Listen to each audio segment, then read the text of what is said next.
अब पौधो दवाई की काम करो, दवाई की एफिशिएंसी है, दवाई अटक पड़ी थी अट्टा तक ही काम करी। अट्टा अगर कीड़ो है जी नुकसान रोके हुआ,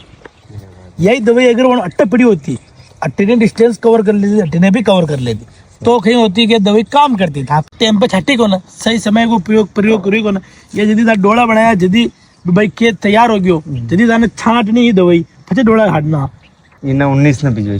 19 ना बिगो तो हिम्मत हर 4 दिन में फड़का ही दो स्प्रे करने था। इतनी मेहनती और किसान है ना, मेहनत तो कह रही तो ये फायदो मतलब छतरी आप मेहनत कह रहा उतरो फायदा। और दवाई लेन आबू जरूरी को दवाई पहले खट्टू ले मारे टू ले जाकर तो नियम रेगुलेशन फॉलो न करिया तो कहीं काम न करे दवाई। दवाई अगर पानो ये दवाई काम करी अट्टा है, ये अच्छा तक ही काम करी अट्टा तक हां गहराई में जा सके, अब ऊपर रहेगी है, तो ऊपर रहेगी की दवाई की है मो कह रहे हो दवाई काम कह रही है अट्टा अट्टा की एफिशिएंसी है एक बेद लंबो, यह दवाई अट्टा पड़ी है दवाई, तो यह अट्टा तक ही काम जमीन में। अब जमीन में कीड़ो अगर अट्टा है तो बच्चे खई खई कह रही